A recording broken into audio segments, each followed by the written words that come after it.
안녕하세요, 여러분. 어쩌다가 제가 여기에 사연을 보내게 될 정도로 큰일을 겪게 되었는지 모르겠네요. 여러분도 다들 자식이 있으신가요? 참, 인생을 아무리 잘 살아도 자식 농사는 어떻게 될지 모른다던데 그 말이 딱 맞나 봅니다. 저는 인간관계도 돈도 사랑도 나름 안정적으로 잘 가졌다고 생각하는데 안타깝게도 자식 농사는 완전히 망해버렸습니다. 여러분, 자식 농사 흉년이면 내년에 또 다시 시작하면 안 되냐는 그런 말은 꺼내지도 마세요. 정말 복구할 수 있는 수준이 아니라 아예 농사를 그만둬야 할 지경에 이르러 죽는 심정으로 포기한 것입니다. 여러분은 제가 겪은 일들을 알게 되시면 정말 깜짝 놀랄 것입니다. 저는 아들이 한 명 있는데 이 아들과 며느리 때문에 진심으로 죽을 뻔했거든요. 제가 그토록 힘들게 모아온 전 재산도 몽땅 날릴 뻔했습니다. 참 험한 세상에 가족이라도 내 편이 되어주면 좋을 텐데 왜 저는 하나뿐인 아들과 이토록 치열하게 싸워야 했던 걸까요? 대체 저는 어쩌다가 이런 아들을 낳게 된 걸까요? 아들이 이 모양이면 며느리라도 인성이 좋은 아이였으면 좋았을 텐데 왜 제 아들과 똑 닮은 며느리를 얻게 된 것일까요? 어쩌면 이번 생에 저랑 아들은 만나지 말았어야 할 운명이 아닌가 하는 생각도 듭니다. 지금부터 완전히 파국을 맞이하게 된 아들 부부와 저 사이에 대체 어떤 일이 있었는지 말씀드릴게요. 먼저 저는 젊었을 때부터 정말 성실하게 일하며 재산을 차곡차곡 모았습니다. 어렸을 때부터 공부를 잘했지만 집이 가난해서 대학교는 가지 못했어요. 그게 한평생 한이었지만 어쩌겠어요. 제가 대학교를 가면 집에 돈을 벌어다 줄 사람이 없었거든요. 결국 현실에 순응한 채 빠르게 취직을 하게 되었습니다. 이후 직장에서 저와 비슷한 수준의 집안을 가진 한 여성을 만나 결혼했고 아이를 가지게 되었습니다.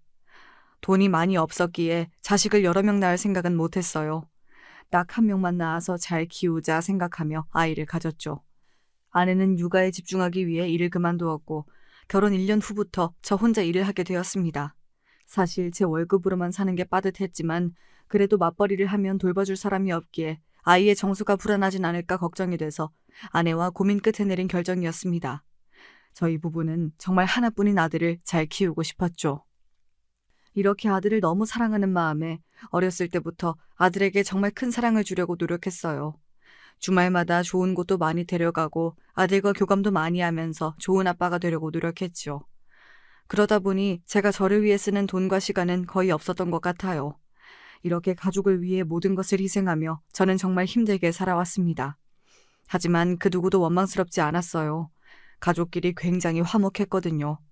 사실 저는 가족들에게 건강 말고 바라는 게 없었지만 그래도 좀 아쉬운 게 있다면 아들의 공부였습니다. 평균이 아니라 늘 꼴찌였어요. 결국 대학도 못 갔습니다. 차라리 기술을 배워 빨리 취직하기를 바랬는데 20대 중반까지 취직은 하지 않고 가끔 용돈이 떨어지면 일용직 알바를 하더군요. 그래도 30 안에는 취직하겠지 생각을 하고 있었는데 어느 날 아들이 예상치 못한 상황을 만들었습니다. 취직 그 다음 단계를 먼저 해버리더군요. 바로 결혼할 며느리를 데려온 것입니다. 참 취직도 안 하고 결혼 자금도 없는 상태에서 며느리를 먼저 맞이하게 될 줄은 몰랐어요. 너무 당황스러웠지만 사실 뭐 인생에 순서가 있는 건 아니잖아요. 이왕 이렇게 된 거 결혼 먼저 하고 취직을 하자 하는 마음으로 아들과 며느리를 따뜻하게 맞아주었습니다. 그런데 처음 며느리를 보자마자 정말 소스라치게 놀라고 말았습니다. 세상에 아들이 데려온 여자가 온몸에 문신이 있는 것이었어요. 처음에 너무 어이가 없고 이해가 안 돼서 인사도 제대로 못했습니다. 그래도 아들을 생각해서 요즘 애들 문화는 내가 잘 모르니까 너무 겉모습만 보고 판단하지 말자 생각하며 더 살갑게 말을 건넸지요. 제 입장에서는 정말 고심 끝에 며느리에게 건넨 인사였습니다. 이후 며느리가 저에게 한 대답은 뭐랄까 좀 찝찝해서 아직도 기억이 나네요. 잘 왔어요. 우리 기정이랑 만나면서 힘든 일은 없죠? 얘가 아직 여자를 잘 몰라서 혹시 가끔 속상하게 하더라도 이해해 주세요. 아버님, 여자를 잘 모르는 건 상관없어요. 그것보다 사람은 돈이 많아야죠. 기정 씨 결혼하면 저랑 같이 사업하기로 했어요. 어차피 지금 직장도 없으니까요. 아버님이 저희 도와주실 거죠? 네? 기종이가 사업이요? 네, 저랑 같이 하려고요. 왜 놀라세요? 요즘 젊은 애들 거의 다 자기 사업 하나씩 가지고 있어요. 사업 자금은 보통 부모님들이 많이 도와주시고요. 저도 저희 엄마 아빠한테 도와달라 할 테니까 아버님도 돈 보태주세요. 그래야 저희가 처음부터 앞으로 나갈 수 있죠. 아시겠죠? 저는 저 며느리를 마주한 자리에서 예상치 못한 아들과 며느리의 미래 계획을 듣고 정말 깜짝 놀랐습니다. 숫기가 많지도 않고 큰 돈, 아니 가끔 가는 알바 말고는 일을 해본 적이 없는 아들이 갑자기 사업이라뇨. 제가 아는 제 아들은 정말 사업에 어울리지 않는 아이였습니다. 더군다나 며느리는 한 번도 일을 해본 적이 없다는데 그 둘이 모여서 사업이라니. 심지어 사업 자금을 자기들이 마련하는 것도 아니고 부모들이 사업 자금을 모두 대줘야 한다니. 여러분, 이게 말이 되는 소리인가요? 정말 사업을 할 마인드가 아예 갖춰져 있지 않더군요. 제 아들이지만 참 한심했고 세상 물정을 모르는데 돈은 많이 벌고 싶으니까 사업이라는 헛된 꿈을 꾸는 건 아닐까 싶어 정말 큰 걱정이 되었습니다. 그리고 이때는 제가 퇴직 전이어서 저도 직장 이외에는 돈을 벌려는 새로운 시도를 해보지 않은 상태였기 때문에 수중에 돈이 많이 없었어요. 한마디로 애들한테 한 푼도 줄 수 없는 상황이었죠. 그래도 처음 보는 자리에서 괜히 돈 얘기를 자세히 꺼내지 않는 게 나을 것 같아서 열심히 해보라고 말하고 빠르게 대화를 정리했습니다. 며느리가 다녀간 후 머리가 정말 멍하고 찝찝하더라고요. 심각한 일이 있었던 건 아니지만 아들과 며느리의 결혼에 대한 점이라도 봐야 하나 심각하게 고민했습니다. 참 3일 내내 정신이 없었는데 어쩌면 그 기분이 지금 제가 맞이한 파국의 기운을 미리 경험해서였을지도 모르겠네요. 저는 결국 오랜 고민 끝에 아들에게 이 결혼에 대해 다시 생각해보는 게 어떠냐고 물었습니다. 그러자 아들의 반응은 아주 단호하고 따끔했습니다. 아빠, 절 못 믿어요? 부모라면 제가 선택한 여자와 함께 꿈꾸고 있는 미래 모두 응원해줘야 하는 거 아니에요? 쓸데없는 걱정 마시고 저희의 미래 사업을 위해서 돈이나 좀 빌려주세요. 빌려줄 돈 없으면 아무 말도 하지 마세요. 그냥 가만히 계시라고요. 이렇게 돈 빌려주는 거 아니면 아무 소리도 하지 말라고 큰 소리를 치는 아들을 보며 결국 부모 이기는 자식 없다고 불안한 마음이 있었지만 아들의 결혼을 허락해 주었습니다. 그런데 아들이 며느리와 만나고 난 후부터 좀 많이 달라지기 시작했어요. 예전에 음식 얘기, 놀러갈 궁리만 하던 아들이 계속해서 사업 이야기, 돈 이야기만 저에게 꺼내더군요.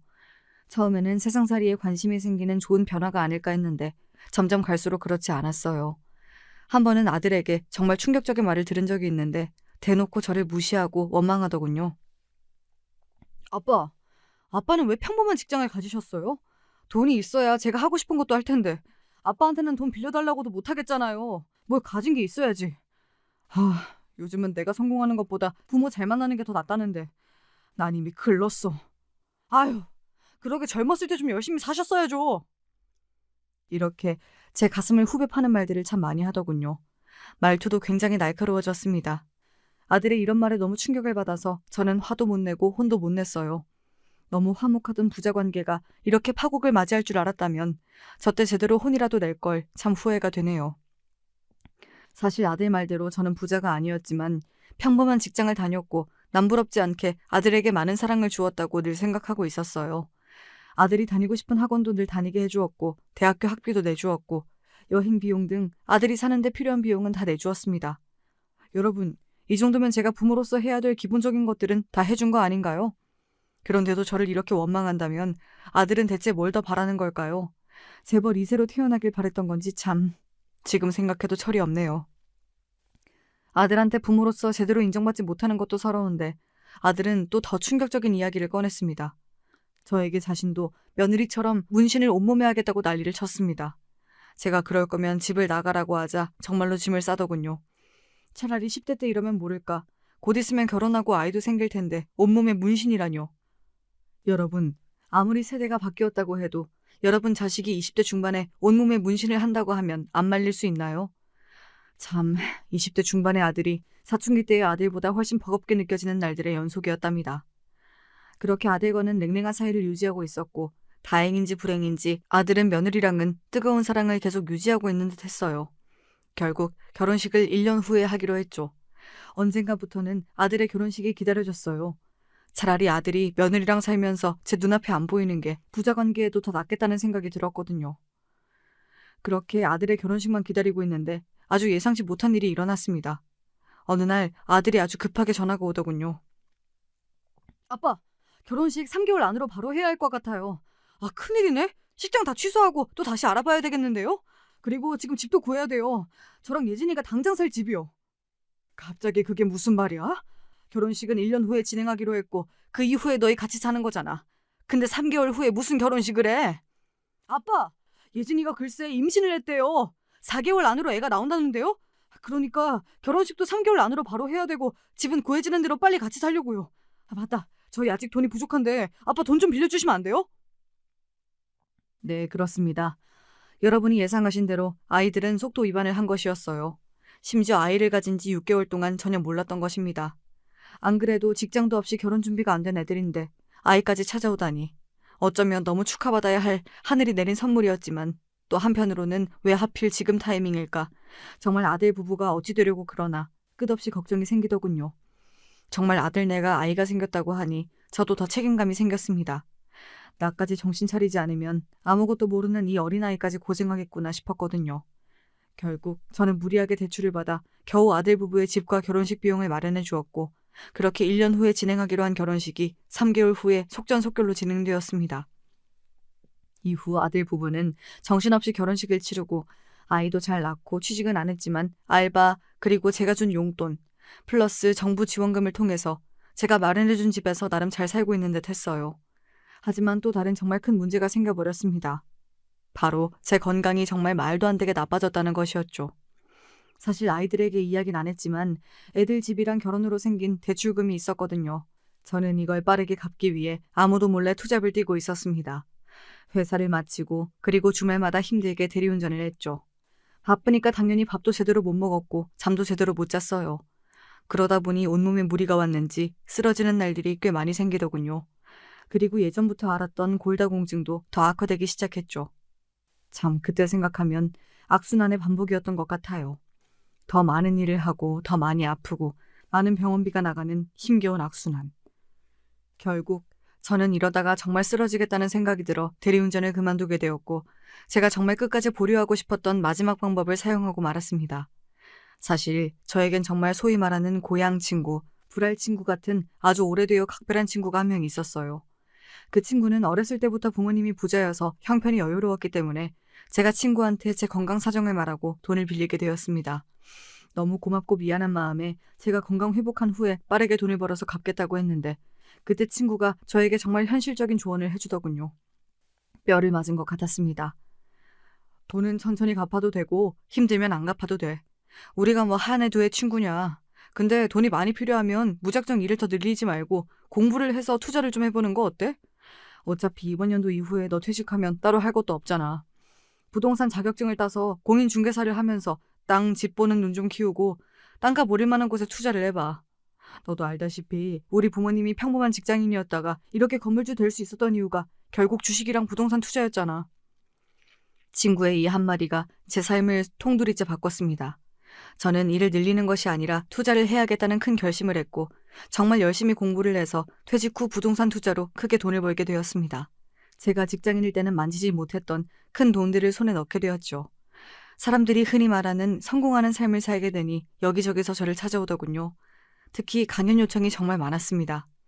저는 공인중개사의 부동산 투자 전문가, 부동산 투자 강연가로 그렇게 퇴직 후에 제 2의 인생을 살게 되었고 하루하루 제 스스로가 정말 뿌듯하고 자랑스러웠죠. 저의 이런 변화는 아들 부부에게도 큰 영향을 미쳤습니다.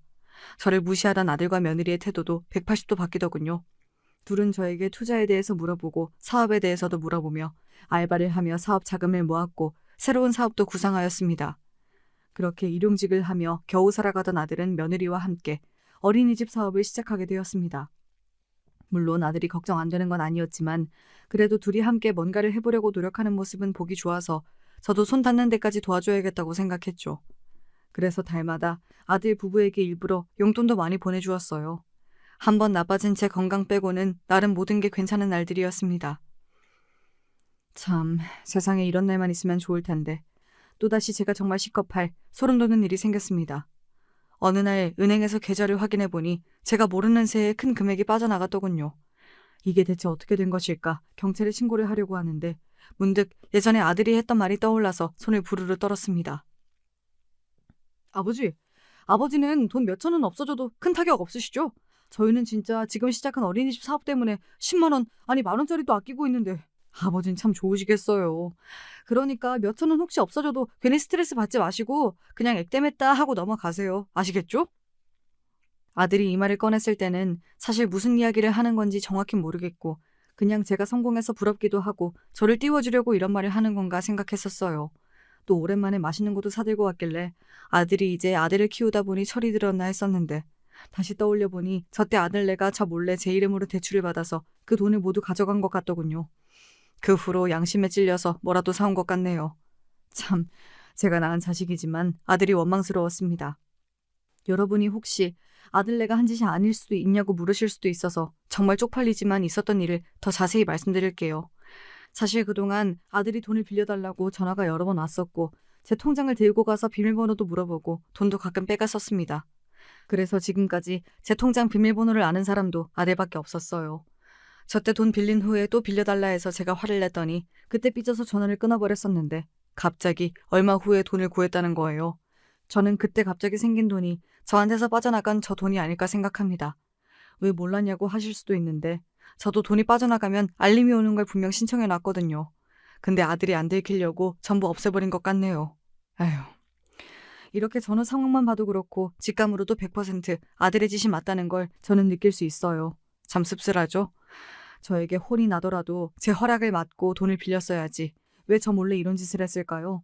몇천이 누구 집 강아지 이름도 아니고 제가 아무리 자산이 많아도 얼마나 아깝고 뼈아픈 돈인데 저는 이 일을 어떻게 아들과 얘기할까 하다가 그래도 아들이 좀 더 형편이 괜찮아지면 사과하면서 갚지 않을까 기대를 하고 있었기에 아무 말 없이 넘어갔습니다. 지금 생각하면 이때 제가 호구였죠. 이때쯤 아들 문제로 스트레스를 너무 받기도 했고 원래도 건강이 계속 안 좋았어서 보험을 하나 더 들어야 하나 고민하고 있었습니다. 그러다가 너무 몸이 힘들어 병원에 갔는데 정말 생각지도 못한 충격적인 이야기를 들었습니다. 제가 병원비 수납을 하려고 하자 간호사가 병원비가 생각보다 많이 나와서 혹시 보험 처리할 거냐고 묻더군요. 딱 맞는 보험을 아직 들어놓지 않았던 걸로 기억은 하는데 혹시 몰라서 카톡을 좀 더 찾아봤거든요. 그랬더니 제가 몰랐던 보험이 하나 있었습니다. 며칠 전 온 알림이었어요. 사실 며칠간 강의 준비 때문에 너무 바빠서 이 톡을 광고 아니면 옛날에 들어놓은 보험 알림인 건 줄 알고 넘겼었는데 지금 보니까 완전히 새로운 것이었어요. 진짜 혹시나 해서 이 보험으로 처리할 거라고 했는데 간호사도 된다고 하더군요. 저를 챙겨준 꼴이 됐지만 이용당한 것 같기도 해서 기분이 묘했습니다. 제가 아무리 생각해도 이 보험을 든 기억이 없었기에 병원을 나오자마자 보험사에 전화해서 물어봤어요. 그리고 정말 충격적인 사실을 알게 됐습니다. 보험에 가입한 사람은 아들이었어요. 저인 척 연기를 해서 보험사 직원들을 속이고 제 동의 없이 저 몰래 보험을 가입한 것이었습니다. 이후 집에 도착해서 겨우 화가 난 마음을 가라앉히고 보험 관련 카톡들을 다시 봤는데 제 명의로 여러 가지 보험이 가입되어 있더군요. 정말 소름이 돋았던 게 사실 얼마 전에 아들이 제 집에서 제 폰을 들고 간 적이 있었어요. 특별한 이유는 없고 자기 폰인 줄 알고 모르고 들고 갔다고 했어요. 그때 아들이 어린이집 일로 출장을 가야 돼서 다시 집에 못 간다고 며칠 후에 준다길래 별 의심 없이 알겠다고 했었는데 지금 생각해보니 제 폰을 보험 가입하면서 인증할 때 사용하려고 그랬던 것 같아요. 여러분, 아들이 제 동의 없이 여러 가지 보험에 가입한 건 요즘 제가 몸이 안 좋아서 병원을 자주 갔더니 제 건강이 걱정돼서였을까요? 아니면 제가 몸이 안 좋아서 얼마 못 살 것 같으니 보험금을 타먹기 위해서였을까요? 아들에게 당장 전화해서 물어보고 싶었지만 솔직히 겁이 나서 못 물어봤습니다. 이후 저는 모든 보험을 취소했습니다. 그러자 아들에게 바로 전화가 오더군요. 아빠, 혹시 뭐 무슨 일 있으셨어요? 갑자기 뭐 새로운 걸 알게 된 건 없으시고요? 네가 나 몰래 들어놓은 보험 말하는 거냐? 필요 없어서 다 취소했다. 너 이게 뭐 하는 짓이니? 나 몰래 뒤에서 뭔 짓을 하고 다니는 거야? 내가 죽으면 돈 타먹으려고 이런 짓 했냐? 아이씨, 카톡 알림 취소하는 걸 깜빡해서 망했네. 아니, 아빠, 그게 아니라 어쨌든 아빠 아프면 돈 많이 드니까 그 돈을 제가 낼 순 없잖아요. 그렇다고 아버지 재산에서 까먹으면 저는 나중에 남는 것도 없고 사실 사람이 가는 날은 한 해만 아는 거니까 혹시라도 아버지가 일찍 돌아가시면 돈이라도 저희가 받는 게 낫잖아요. 그래서 돈 주실 거예요, 말 거예요? 저는 아들의 이 말에 충격을 받아서 그대로 전화를 종료하고 아들 부부를 위해서 늘 주던 용돈도 끊어버렸고 아들의 만류에도 아들이 몰래 든 보험을 전부 취소했습니다. 아무리 가족이라도 저에게 사과도 안 할 줄은 몰랐네요. 며칠이 지나자 아들이 잘못했다고 말하더군요. 솔직히 단 하나의 진심도 느껴지지 않아서 저는 결국 아들에게 태어나서 거의 처음으로 크게 화를 내고 말았습니다. 내가 그동안 널 오냐오냐 키웠어. 내가 너희 부부한테는 내가 돈줄로 보이니? 돈을 계속 받아갈 거였으면 최소한 부모 자식, 아니 가족 간의 신뢰는 깨뜨리지 말았어야지. 어떻게 나 몰래 내 보험을 만들어 들어? 너 다시는 나 찾아오지 말고 돈 얘기 꺼내지도 마. 이런 반응을 처음 경험해봐서 그런지 아들이 정말 깜짝 놀라더군요. 말을 더듬으며 알았다고 하고 아들은 전화를 끊어버렸습니다. 이후 한 달 후에 정말 용돈을 보내지 않았는데 갑자기 예상치 못한 사람이 몇 통이나 전화가 오더군요. 바로 며느리였습니다. 참 명절에도 전화 한 통 없더니 갑자기 저에게 전화 와서 하는 말은 정말 가관이었습니다. 아버님, 진짜 저희 용돈 끊으신 거예요? 와, 아버님, 이제 하나뿐인 손자 안 보고 싶으세요? 손자 보고 싶으면 당장 용돈 보내주세요. 저희가 살아야 애기도 살죠. 뭐? 너 내가 늘 돈 보내주고 뭔 짓을 다 하든 넘어가니까 내가 호구로 보이니? 나는 더 이상 너희에게 돈 못 줘. 용돈 받고 싶으면 가족 돌이나 제대로 하던가. 나한테 전화도 안 하고 찾아오지도 않고 돈만 받아가고 거짓말이나 치면서 날 속이는 애들한테는 이제 한 푼도 못 준다. 사실 며느리의 협박 같은 막말에 너무 화가 나서 저도 태어나서 처음으로 며느리에게 화를 냈습니다. 며느리에게 저 말을 하면서도 마음이 너무 아팠지만 이렇게 안 하면 계속해서 제 돈으로 저 몰래 아들과 며느리가 사고를 칠 것 같아서 따끔하게 말했습니다. 며느리는 사과를 하지 않았고 오히려 화를 내며 전화를 끊었어요. 그러면 제가 더 예전처럼 꼬리를 내리고 돈을 보내줄 줄 알았나 본데 저도 뒤에서 몰래 든 보험이 너무 괘씸해서 이번엔 그냥 넘어가지 않았습니다. 이후에도 제가 몇 달 동안 용돈을 보내지 않고 통장 비밀번호를 다 바꿔버리자 아들 부부가 심각성을 깨달았는지 안 하던 행동을 하기 시작하더군요. 생각해보면 보통 부모들이 자식들에게 받는 대우였죠. 과연 둘이 어떻게 달라졌을까요? 먼저 평소 제 건강을 단 한 번도 신경 쓰지 않던 아들 부부가 갑자기 제 건강을 심각하게 염려하기 시작했습니다. 아버님, 이번에 병원 검사 결과는 괜찮으신가요? 혹시 모르니 저희가 직접 병원에 모셔다 드릴게요. 그리고 혹시 결과 안 좋으셔도 저희가 옆에 같이 있어 드릴 테니까 절대 걱정하지 마시고요. 처음에는 며느리의 이런 태도가 적응이 안 되었습니다. 저를 병원에 데리고 간 것도 처음이고 제가 늘 몸이 안 좋은 걸 알면서도 건강에 대해서 단 한 번도 물어본 적이 없었거든요. 이후 이번에 제 건강 검진 결과가 안 좋게 나오자 며느리가 저를 위로하는 걸 넘어서 저한테 꼭 필요한 물건을 사들고 왔습니다.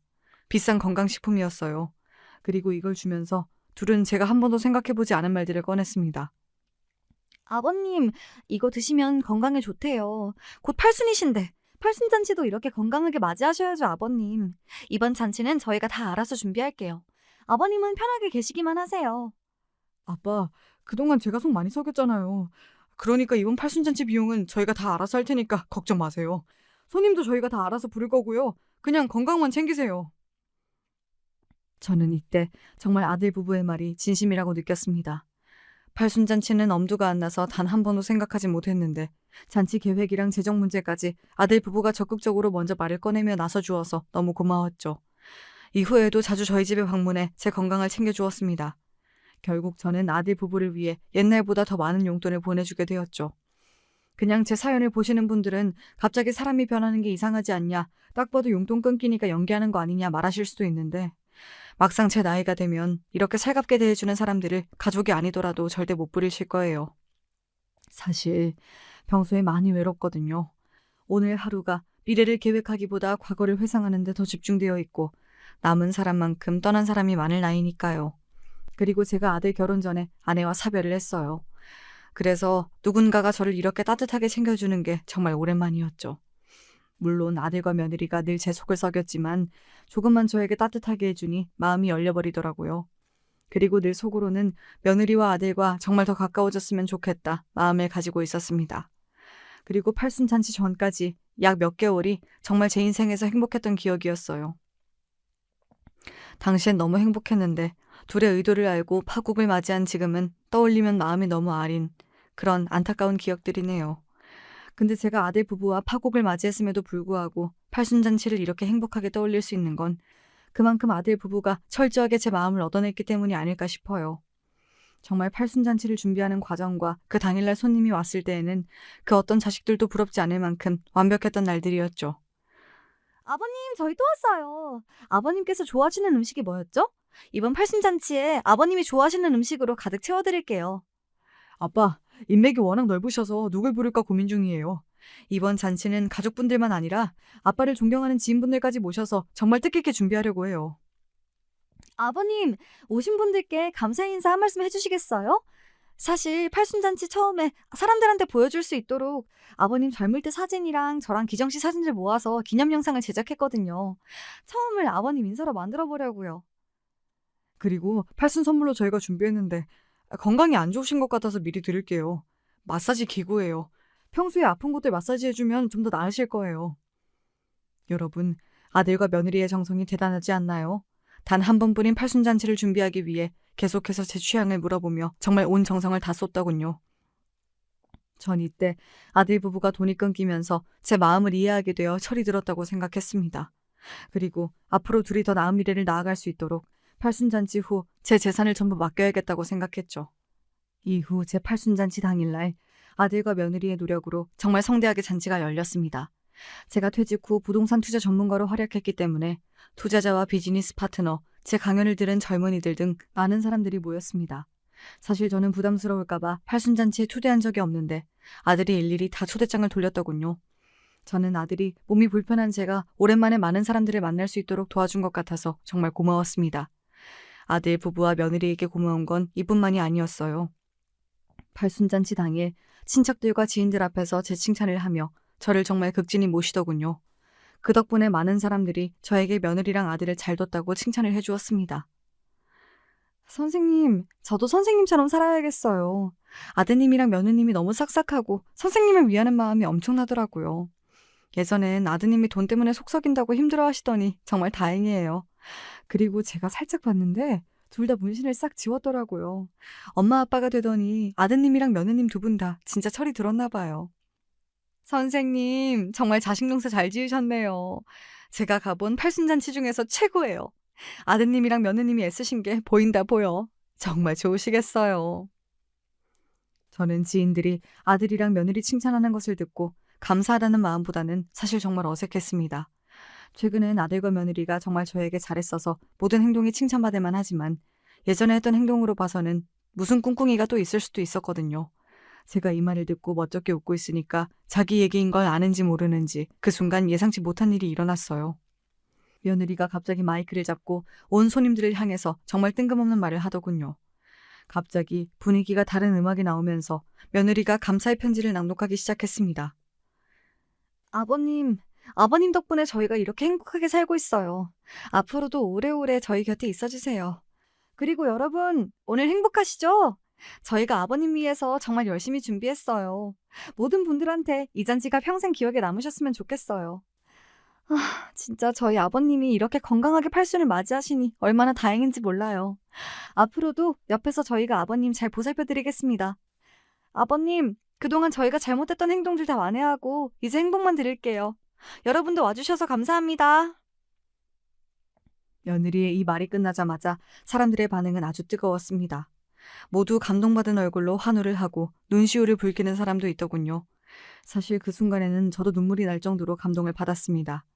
나를 위해서 이렇게까지 해주는 사람이 있다니. 어떤 진심이 숨겨져 있든 알고 싶지 않을 정도로 그 순간은 행복했어요.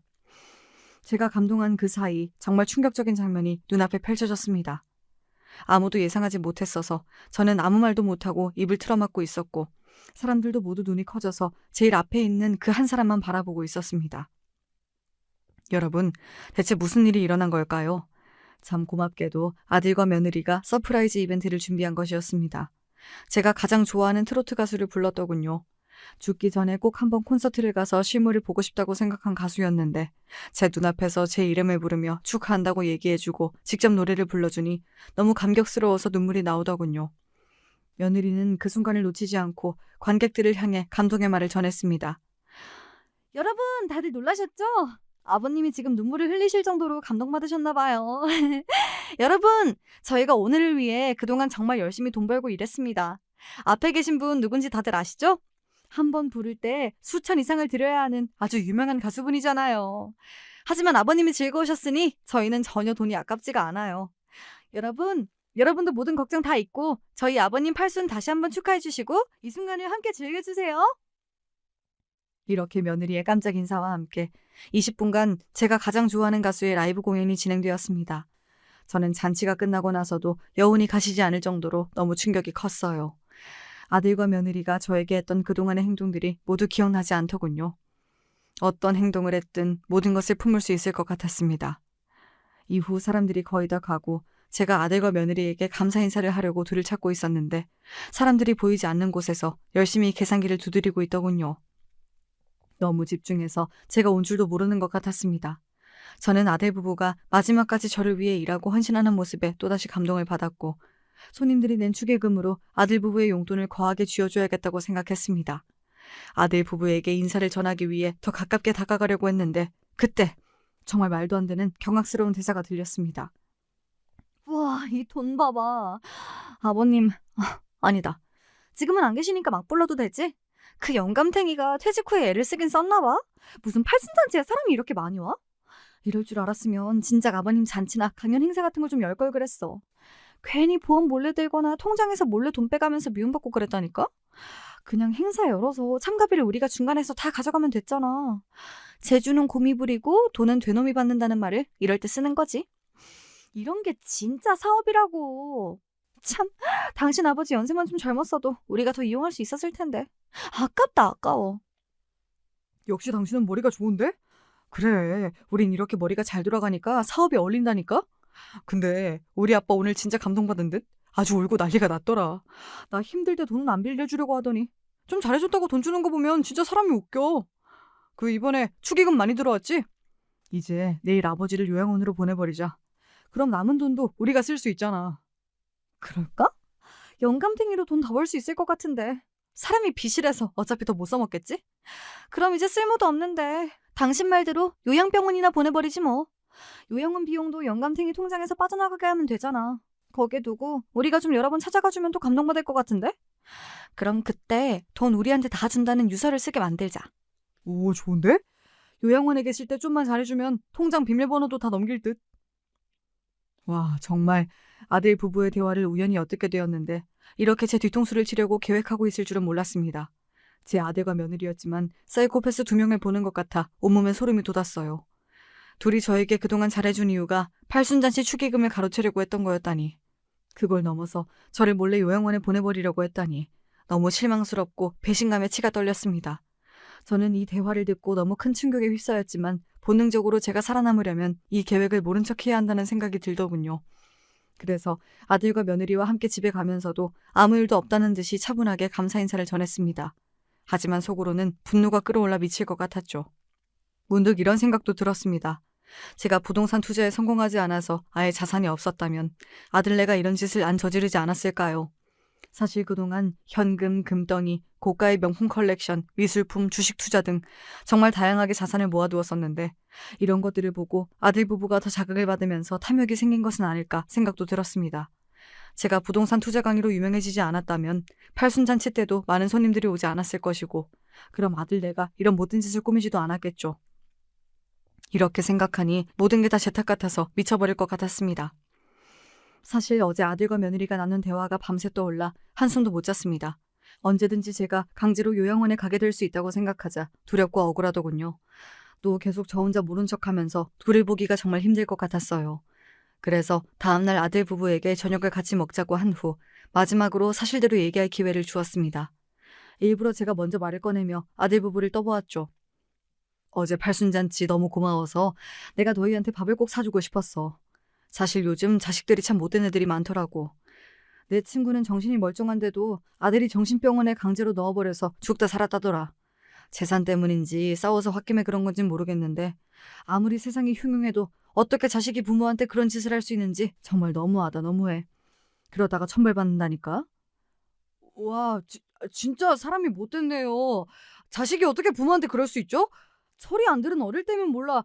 지금까지 저러는 건 너무하다. 인간도 아니네. 아들분이 다른 사정이 있으셨던 건 아닐까요? 근데 그래도 너무하긴 했다. 저희랑 너무 다르네요, 아버님. 그쵸? 아버님은 그런 걱정 마세요. 둘은 제가 얘기를 꺼내자 당황한 듯 말을 더듬었지만 서로의 눈치를 보면서도 끝까지 이실직고하는 사람은 없었습니다. 저를 안심시킨 후에 제대로 뒤통수를 친 모양인 것 같았어요. 이렇게 제가 마지막 기회를 줬음에도 끝까지 거짓말을 하자 결국 저는 아들 부부로부터 제가 저를 지켜야겠다고 생각했습니다. 식사가 끝난 후 바로 제 변호사에게 전화를 걸어 아들 부부가 요양원으로 저를 보내려는 계획을 세우고 있다는 것을 이야기했고 변호사의 조언에 따라 모든 재산을 숨기기로 결정했습니다. 그리고 다음날 변호사를 만나 혹시 몰라서 미리 적어두었던 유서에서 상속 관련 부분을 전면 수정했습니다. 아들 부부에게 재산을 70% 남기는 것이 아니라 전부 사회에 기부하는 것으로요. 그리고 제가 요양병원에 강제로 가게 된다면 변호사가 저를 꺼내주기로 하였답니다. 그렇게 두려움에 떤 채로 지낸 지 약 2주가 지났습니다. 여러분, 과연 저는 어떻게 되었을까요? 정말 요양원에 보내줬을까요?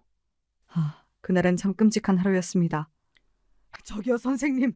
저 여기다 넣은 사람 아들 맞죠? 당장 불러주세요. 저 진짜 멀쩡하다니까요. 요양원 들어갈 상황이 아니라고요. 제가 아무리 울부짖어도 제 말은 통하지 않았어요. 그렇게 저는 아들 부부에 의해 강제로 요양원에 보내졌습니다. 물론 제 소식을 들은 변호사의 도움으로 아들네에게 법적 반격을 하여 다시 빠져나올 수 있었죠. 사실 아들과 며느리의 말을 들었음에도 정말 저를 요양원으로 보낼 줄은 몰랐습니다. 이미 알았음에도 제가 직접 겪으니까 정말 충격적이고 고통스러웠죠. 제가 미리 변호사와 이 상황을 공유하지 않았다면 지금쯤 저는 어떻게 됐을까요? 억울하고 분해서 이 세상에 없었을지도 모르겠네요. 저는 아들 부부가 다시는 이런 짓을 못하도록 혼내줘야겠다고 생각했습니다. 그래서 성년 후견 신청과 의료 소견을 모두 무효화시켜 요양원을 나온 후 아들 부부의 계획을 법적 증거로 모아두고 요양원에 있을 동안 둘이 빼돌렸던 제 남은 재산도 다시 되찾았습니다. 그렇게 모든 일이 마무리된 줄 알았는데 아들 부부의 파렴치한 계획은 이게 끝이 아니었습니다. 먼저 요양원에 있던 저를 데리러 온 건 저와 인간 대 인간으로 친해진 변호사님이었어요. 변호사와 함께 제 집에 가고 있는데 멀리서 아들 부부가 보였습니다. 참 무슨 낯짝으로 여길 오나 싶었지만 마지막으로 보는 얼굴일 수도 있겠다는 생각에 화라도 내려고 둘을 향해 달려갔습니다. 변호사님께서는 잠시 여기서 기다려달라고 했죠. 저를 마주친 둘은 상상 이상으로 뻔뻔했습니다. 아버님? 요양원에서 벌써 오셨어요? 대체 어떻게 나오셨죠? 왜 그렇게 놀라니? 내가 죽을 때까지 요양원에 있어야 너네가 내 집도 마음대로 드나들고 재산도 마음대로 사용하는데 내가 참 눈치도 없이 빨리 나왔네. 그치? 야! 니네들이 이러고도 자식이고 며느리냐? 어? 너네 내 팔순잔치 축의금 노리고 나 요양원 보내버리려던 거잖아. 아빠, 대체 그걸 어떻게... 아니다. 지금 많이 놀라셨죠? 너무 놀라서 헛소리를 하시는 것 같아요. 저희가 아빠를 평소에 얼마나 걱정하는데요. 그럼 말도 안 되는 소리 하지 마세요. 저희는 그냥 아버님이 걱정돼서 혼자 집에 둘 수가 없어서 고민 끝에 내린 결정이었거든요. 이 뻔뻔한 놈들, 끝까지 거짓말을 하네. 그리고 제가 속에 있던 말을 모두 털어내는 그 순간 정말 경악스러운 일이 일어났습니다. 살려줘! 선생님! 아빠, 괜찮으세요? 갑자기 제가 밑에 있는 계단으로 넘어졌고 너무 아파서 움직일 수조차 없게 된 것입니다. 이후 변호사가 구급차를 불렀고 저는 심각한 골절을 입고 병원을 가게 되었습니다. 병원에 가니까 조금만 운이 안 좋게 떨어졌다면 사망하셨을 수도 있다고 하더군요. 제가 죽을 수도 있었다고 하니 정말 온몸에 소름이 돋았습니다. 그리고 더 충격적인 건 저는 제 스스로 넘어진 것이 아니라는 것입니다. 놀라지 마세요, 여러분. 분명히 아들이 저를 밀었습니다. 제 생각에는 아들 부부가 마지막으로 제 사망보험금을 노리고 대화하는 척 저를 집안 계단으로 유도한 뒤 제가 발을 헛디딘 것처럼 보이게 만들고 저를 밀어버린 것 같았습니다. 아들은 분명 제가 죽길 바랬던 것이었어요. 저는 너무 충격이 컸지만 살기 위해 다시 정신을 차려야 했습니다. 아들은 이후 있었던 경찰 진술에서 제가 스스로 넘어졌다고 주장했습니다. 참 저까지 속을 정도로 연기를 잘하더군요. 하지만 곧 아들의 주장이 사실이 아니라는 것을 밝혀낼 수 있었죠. 제가 팔순잔치에서 아들과 며느리의 대화를 들은 후 어떤 상황이 생길지 몰라 이 행동까지 하게 되었기 때문입니다. 아니, 아빠 재산이 이렇게 없었나? 아님 설마 우리 계획 눈치채고 어디 빼돌린 건 아니겠지? 뭐야, 영감탱이 눈치가 왜 이렇게 빨라? 혹시라도 아버님 요양원에서 나오게 되면 이번엔 그냥 계단으로 밀어버리자. 그럼 보험금이라도 받을 수 있을 거 아니야. 좋아. 티 안 나게 아버지가 발을 헛디딘 것처럼 내가 계단으로 유인할게. 제가 집안 곳곳에 설치해둔 녹음기에 녹음된 둘의 대화였습니다. 참, 이게 인간이 할 수 있는 대화인지 모르겠습니다. 이건 그냥 살인미수 아닌가요? 제 아들이지만 정말 소름이 돋더군요. 저는 이 대화를 듣고 둘 다 마땅한 벌을 받지 않고 사회에 그냥 방생시켜서 안 된다고 생각했습니다. 여러분, 저한테 이런 짓을 했다는 건 다른 사람들한테도 이런 행동을 할 수 있는 거 아닌가요? 이런 생각을 하니까 갑자기 아들 부부가 운영하는 어린이집에 있던 아이들이 걱정되더군요. 저는 설마 하는 마음으로 어린이집 CCTV를 확인해 보았습니다. 그리고 정말 충격적인 장면을 목격했습니다. 선생님 아파요. 바닥으로 던지지 말아주세요. 아파요. 어린아이가 두려움에 떨면서 아프다고 말하고 있는데도 둘은 아랑곳하지 않고 아이들에게 폭력을 행사하고 있었습니다. 마치 아이들을 스트레스 풀이용으로 이용하는 것 같았습니다. 저는 결국 아동보호기관에 아들 부부의 어린이집을 신고했고 이후 기관의 철저한 조사가 시작되자 어린이집의 평판이 크게 떨어지면서 소문이 나기 시작했습니다. 결국 부모들이 아들 부부한테 찾아와 화를 내며 한바탕 난리가 나게 되었죠. 미쳤네, 미쳤어. 애들이 뭔 죄가 있다고 화풀이를 해? 어? 너희 다시는 어린이집 할 생각 하지도 마. 내가 언젠간 우리 아들한테 너희가 했던 짓 그대로 갚아줄 거야. 알겠냐? 아이씨, 아빠 때문에 다 망쳤네. CCTV는 갑자기 왜 봐가지고 짜증나 죽겠네. 멀리서 지켜봤는데 아들 부부는 화가 난 부모들한테 사과도 없이 제 탓을 하고 있더군요. 이후 아들 부부는 저한테 전화가 왔습니다. 받자마자 소리를 지르더군요. 자식 인생 망치니까 좋으세요? 다쳤으면 병원에서 가만히 있을 것이지. 어린이집 CCTV는 왜 가져가냐고요? 당신 때문에 어린이집 다 망했잖아. 아버님! 진짜 어이가 없네. 집 안에 녹음기는 왜 설치하셨어요?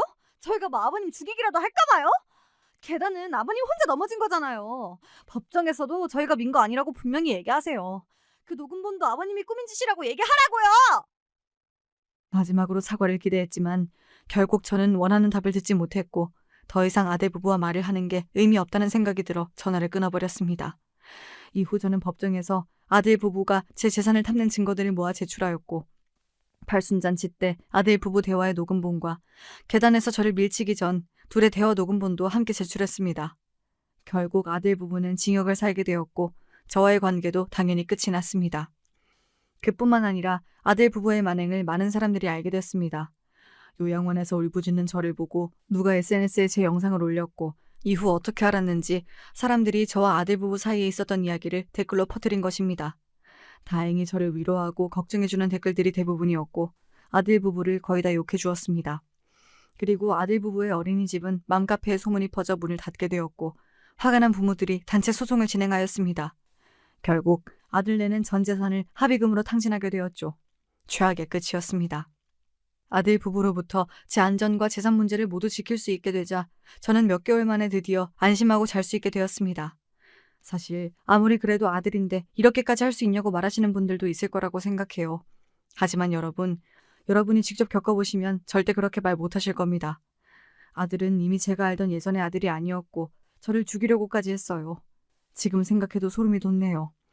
그래도 부모 자식이라는 천륜의 관계 때문에 아들이 죄를 뉘우친다면 차마 외면하진 못하겠지만 지금은 아들과 며느리를 전부 만나고 싶지 않습니다. 여러분, 지금까지 제 이야기 들어주셔서 감사합니다. 들으시면서 온몸에 소름이 돋으셨겠지만 그래도 밤잠은 설치지 마시고 잘 주무시길 바라겠습니다.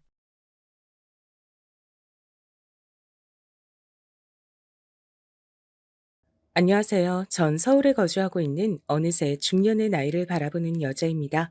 사람 나이가 40 정도가 되면 더 이상 세상의 유혹에 흔들리지 않게 된다 하여서 마흔을 불혹이라고 칭한다고 하잖아요. 여러분도 살아보니까 정말 그러시던가요? 전 개인적으로 살면 살수록 느끼는 건데 나이는 그저 숫자에 불과한 듯 싶습니다. 나이가 불혹이 됐다고 해서 제가 정신적으로 더 성숙해지고 유혹에 안 빠지는 사람이 된 건 아니더라고요. 저로 하여금 나이가 많다고 해서 정신적으로 꼭 성숙한 게 아니란 사실을 알려준 존재들이 있습니다. 나이를 대체 어디로 먹은 건지 아주 의심스러운 분들이었는데요.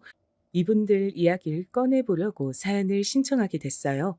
그 이전에 제가 살아온 유년 시절의 이야기를 먼저 잠깐 꺼내볼 수 있을까요? 저희 집은 친할아버지, 친할머니 이렇게 조부모님을 모시고 살던 집이었어요. 그런데 친할아버지께서 심장마비로 돌아가셨고 공허함에 적적해 하시던 친할머니께선 얼마간 고모댁에 가서 지내기로 하셨어요. 멀리 사는 딸을 자주 못 보고 사셨던 친할머니셨으니까요. 고모댁으로 모셔다 드리려고 아버지께서 운전대를 잡으셨고요.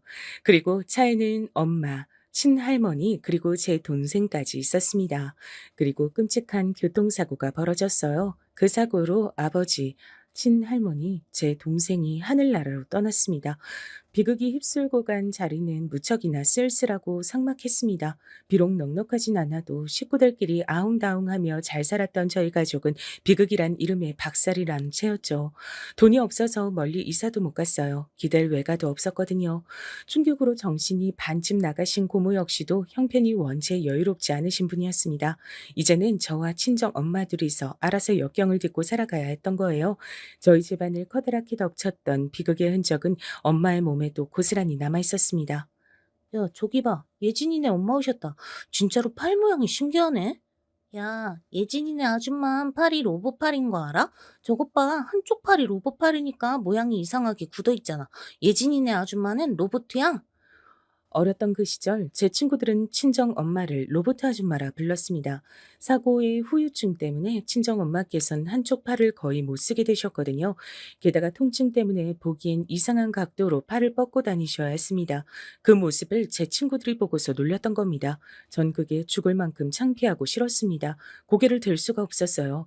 그래도 친구들 사이에서 배척당하지 않으려고 제가 용을 써서 학교 생활을 했었죠. 가족들을 동시에 셋이나 사고로 잃었던 전 친구들과의 우정에 목마른 아이였으니까요. 혼자인 걸 싫어했죠. 그래서 친구들 사이에선 살갑게 대하며 어떻게든 우정을 쌓아갔지만 집에 오면 엄마께 퉁명스럽게 굴고 짜증과 신경질만 내는 아이였습니다. 만약 나이에 비해 제가 의젓한 아이였다면 엄마께서 덜 힘들게 사셨을 것 같아 언제나 이 부분이 죄스러워요. 촬영하다 못해서 외롭고 쓸쓸해 보이기까지 하던 한쪽 팔로만 음식을 애써 만드시던 그 모습이 저의 두 눈엔 영영 담겨 있습니다. 엄마께선 몸이 그렇다 보니 일자리에 제약이 있었고 늘 작은 식당을 전전하며 돈을 버시는 정도였습니다. 절 위해 그렇게 사셨죠. 엄마의 입장에선 시부모, 남편, 막내 자식까지 다 줄줄이 떠나보낸 것이었는데 사실 얼마나 가슴에 한이 되고 힘드셨겠나요? 그런데 오로지 저 하나만 보시고 그 깊은 아픔을 가슴속에 감추신 채 그렇게 사셨던 겁니다. 멋지고 훌륭한 엄마에 비해 그렇지 못했던 자식인 저는 성인이 돼서야 조금씩 철이 들었습니다. 성인이 되고 나니까 저마다 사정이 있는 집들이 많다는 것이 눈에 들어오더라고요. 그리고 어려운 상황 속에서도 긍정적인 생각들을 가지고 지내는 강인한 친구들이 많다는 것을 알곤 생각을 달리하기 시작했던 것 같아요. 그동안은 친구들과 절 비교해가며 왜 나는 이런 환경에서 태어나서 어렵게 살까?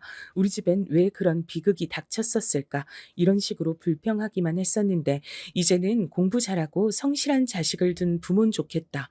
근데 난 그런 자식이 아니구나. 이런 식의 생각도 처음으로 해보게 된 것이었죠. 제가 똑똑한 자식이 아니라서 엄마께 죄송한 마음이 들었어요. 집안 환경이 어떻든 굴하지 않고 자신의 길을 묵묵하게 걸어가는 친구들이 제 눈에 들어왔습니다. 제 스스로 부끄러워졌어요. 이런 게 바로 진정한 부끄러움이란 것도 알았죠. 부끄러운 건 한쪽 팔이 로봇처럼 굳어 불편한 게 아니라 최선을 다하지 않고 자신에게 주어진 것들을 외면하며 사는 것이 부끄러운 것이었습니다. 제가 바로 부끄러운 사람이었던 것이었습니다. 공부 좀 열심히 하고 살걸. 왜 난 이제 와서야 이런 후회를 할까? 저와 같이 고등학교를 나온 친구들 중에 명문대에 진학한 경우도 있었는데 전 기껏 전문대에 와 있었습니다. 전문대라도 분위기가 천차만별이었겠으나 당시에 그곳 재학생들 분위기는 대체로 먹고 마시고 죽자였습니다. 시도 때도 없이 술자를 가졌어요. 사실 전 제가 그런 분위기에 휘말리기 좋은 성격을 타고났다 생각했는데 마음을 다잡고 유혹에 넘어가지 않았던 건 엄마의 존재 덕분이었던 것 같습니다. 제가 성인이 되고 보니 더없이 엄마가 작아 보이더라고요. 제가 중학교에 입학할 때 넉넉한 사이즈로 맞췄던 교복은 성인이 됐을 때 다시 입어보니 팔 길이가 너무 짧아져 있었습니다. 제가 잘한 것이었죠. 자식이 그만큼 자라는 동안 엄만 더욱더 작아지셨고요. 내가 정신 바짝 차리지 않고 살면 나 자신뿐만 아니라 엄마도 이제 끝일지 몰라. 날이 갈수록 체력도 훅 떨어지고 계시잖아. 내가 잘해야지. 일부러 그렇게 다짐을 했던 건 지난날 너무나도 철이 없었던 유년 시절을 반성하는 차원이기도 했어요. 전문대를 다니는 동안 아르바이트도 열심히 하고 자격증도 땄습니다. 드디어 철이 들어 제 인생을 열심히 살 줄 알게 됐는데 내 나이 20대 중반에 엄마께서 암에 걸리셨습니다. 눈앞이 하얘지더라고요. 혹시라도 내가 떠나고 나면 혼자 남겨질 네가 걱정된다. 우리 예진이 외로움 많이 타는데 강한 척, 씩씩한 척을 하도 잘해 그렇지.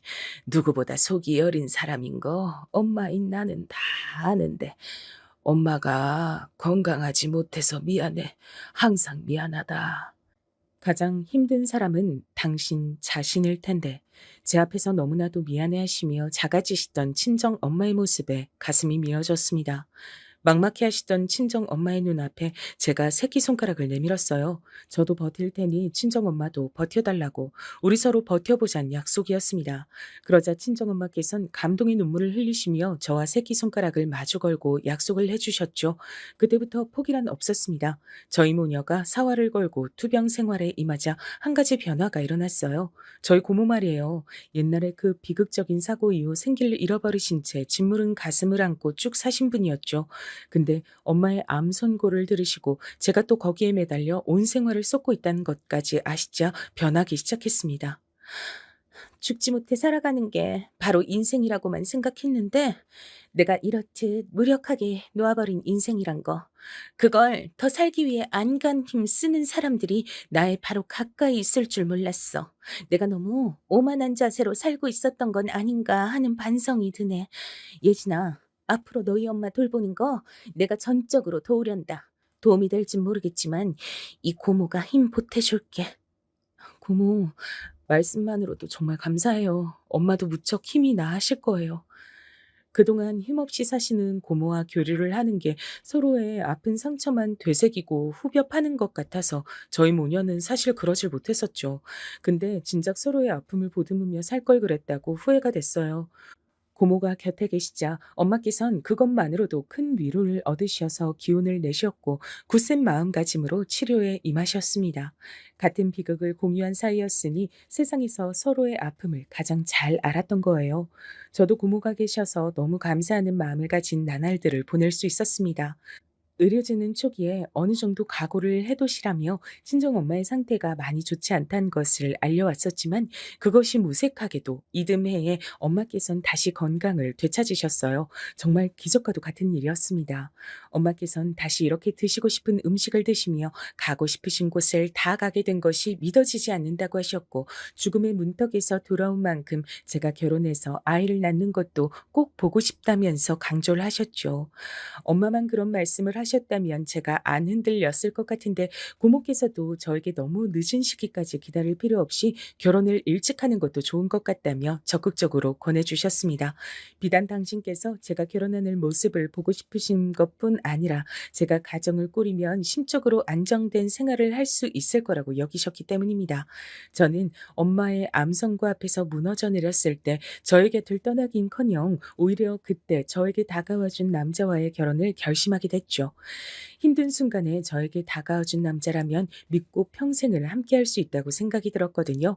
외모라든지 능력이라든지 그런 건 전혀 안 따지고 결혼을 바라봤던 것 같아요. 제 주제에 언감생심, 상대방의 조건을 따지고 싶지도 않았고요. 전 일찍 어린 나이에 친정아버지를 떠나보냈기 때문에 그런 것에 대한 아쉬움이나 갈증이 강해서 가정적이고 착한 성격인 게 제일 중요했습니다. 남편하고 서로 결혼에 대한 생각도 통했고 다 괜찮고 좋았는데 문제는 시댁에 있었던 것 같아요. 제가 남편과 연애를 한다는 걸 시댁 측에서도 알고 있었습니다. 그리고 시댁에서 안다는 그 사실을 또 저도 인지를 하고 있었고요. 하지만 서로의 존재를 알고 있으면서도 교류가 딱히 없었는데요. 결혼을 한다고 하면서부터 말이 나오기 시작했던 겁니다. 시어머니의 저를 향한 당시 말씀이 잊혀질 수 없는 질문이었죠. 네가 뭔데 우리 광철이하고 결혼한다 그러니? 대관절 네가 뭐길래? 그렇게 물어보시니까 제가 뭐라고 답을 해드려야 할지 모르겠더라고요. 전 그냥 사람이고 평범한 여자이고 남편과 결혼하기로 한 상대였을 뿐인데 그건 왜 시어머니께 절 소개해야 할 말이 뭐가 있는지 생각이 안 났습니다. 그래서 제가 꿀먹은 벙어리가 되어 있었더니 시어머니께서 이렇게 말씀을 하셨더랬죠. 그래. 이대로 계속 얌전히 아무 말도 않고 우리 광철이 곁에서 사라져 주면 돼. 설마 결혼을 이렇듯 대놓고 반대하실 줄은 몰랐습니다.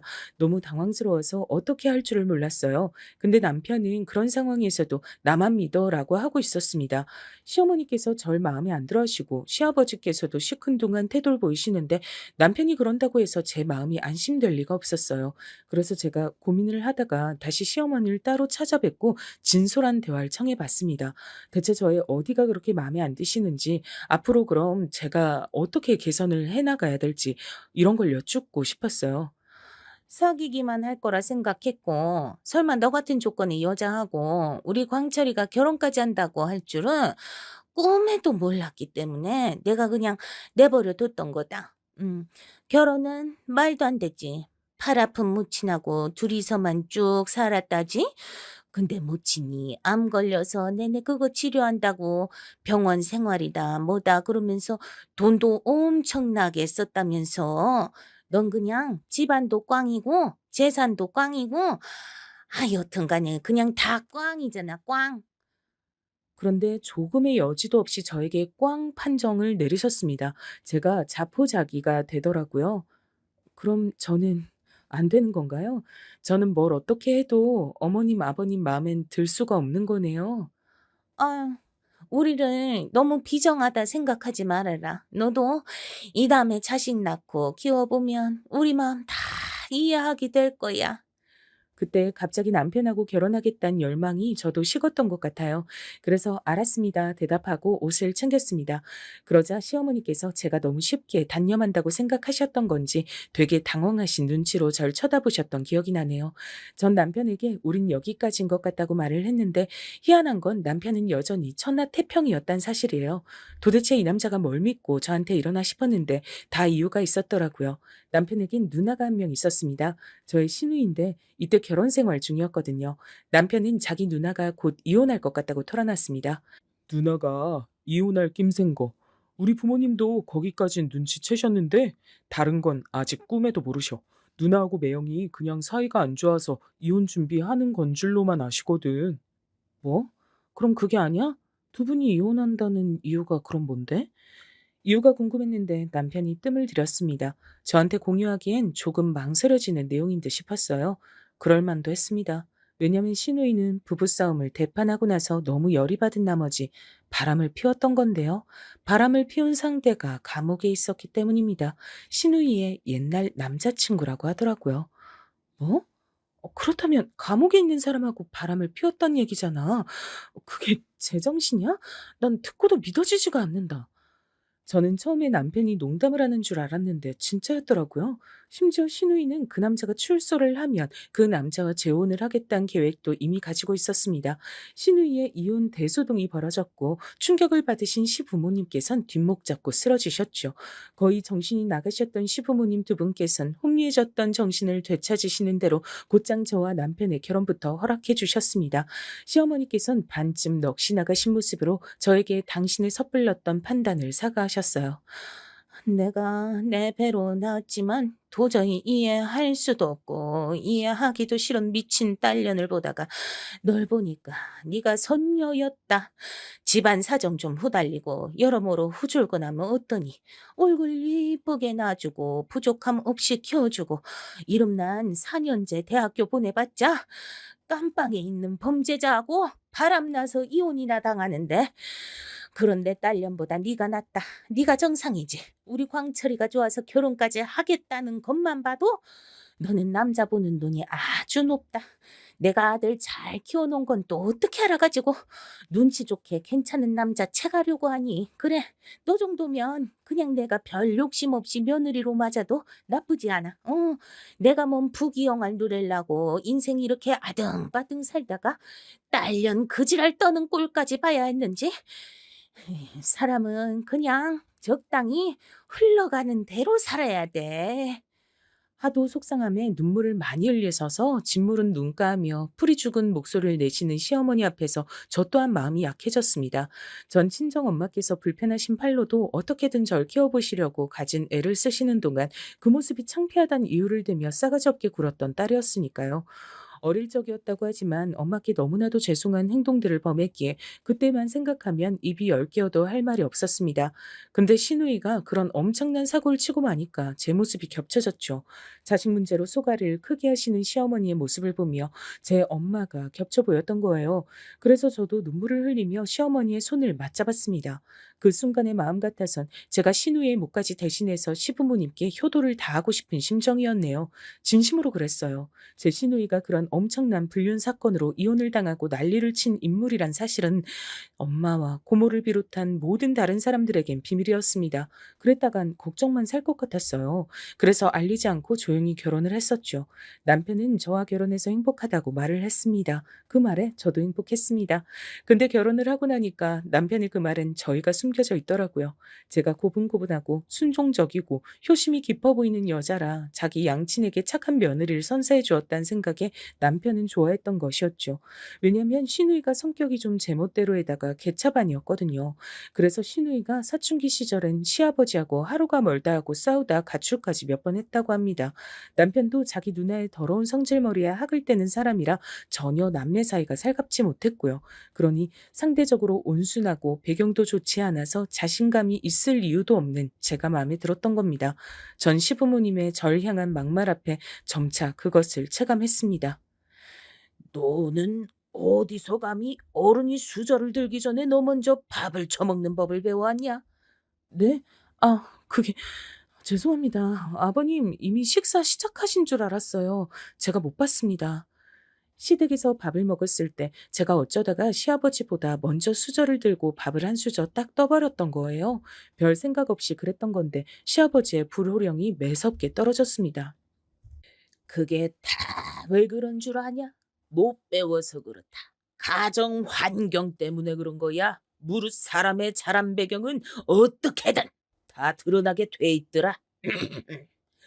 제가 매번 그런 것도 아니고 그때 실수로 딱 한 번 그랬을 뿐인데 제가 그런 소리까지 들어야 하나 싶어서 낯이 뜨거워졌습니다. 민망해서 아무 말도 못하고 있을 때 옆에서 남편은 밥이나 빨리 드세요 라며 대충 시아버지께 그런 말씀이나 드렸고요. 시어머니께선 제가 정당하게 혼이 난다는 표정으로 고개를 끄덕이고 계셨죠. 너는 어른 공경에 앞으로 더욱 힘을 쓰도록 해라. 날 통해 예절과 인생을 배웠으면 하는구나. 네, 알겠습니다, 아버님. 노력하겠습니다. 너무 민망하니까 대충 대답을 해드렸는데 그날 음식이 코로 들어가는지 입으로 들어가는지 알지도 못하고 먹었답니다. 전 결혼하고 나서 반년 동안은 적응을 하느라 아예 정신이 쏙 빠져 있었어요. 제가 결혼했으니 엄마께서 공허함을 느끼실까봐 그것까지 신경을 쓰느라 더욱 정신이 없었던 것 같아요. 저만 보면 무슨 할 말씀들이 그렇게나 많으신지 이 잔소리 저 잔소리 해대시는 시부모님 때문에도 정신이 어지러웠고요. 반년 이상이 지나가면서부터 점차 결혼 생활이란 새로운 영역에 적응이 됐습니다. 그랬더니 또 다음 단계가 있더라고요. 그건 바로 임신 문제였어요. 대체 왜 아직도 아이 소식이 없는 거냐면서 시부모님께서 점차 저를 들들 볶으시기 시작한 거였습니다. 요새 뉴스에 보면 여자들이 나이 40살에도 첫 애 낳고 막 그랬다던데 너도 혹시 그렇게 살 계획이 있는 거니? 네? 아니에요. 딱히 그런 생각 해본 적은 없고요.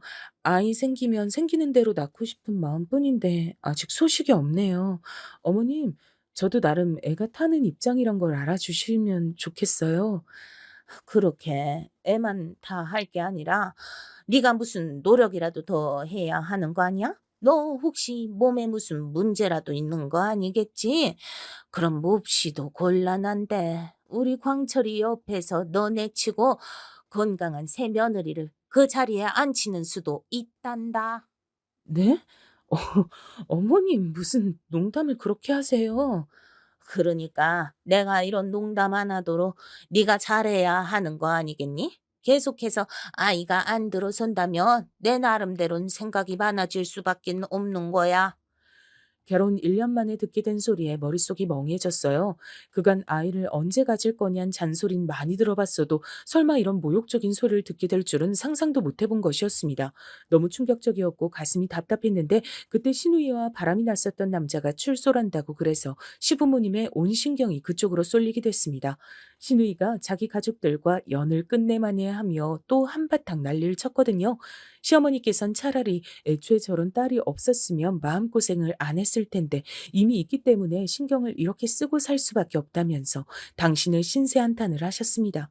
저는 또 그 모습을 보며 괜스레 시댁의 상황이 안타깝다고 생각을 하게 됐고요. 지금 돌아보면 제가 당한 모욕적인 언사도 만만치 않은 상황이었건만 시누이 일 때문에 저 역시도 얼떨결에 정신이 팔려갔던 것 같습니다.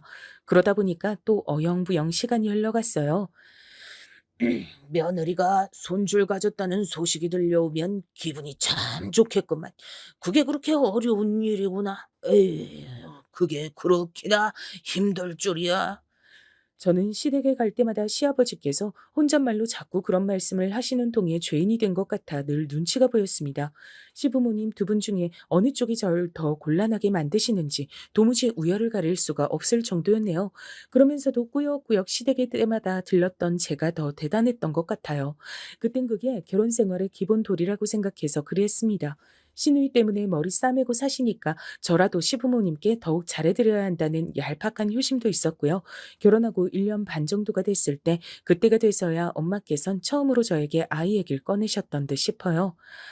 예진아, 아직 애기 소식은 없고 난 우리 딸이 조금 더 길게 신혼생활 즐기다 애기 가져도 좋을 것 같은데 이건 어디까지나 내 바람이고 우리 딸이 사위하고 어른이 잘 알아서 결정하겠지.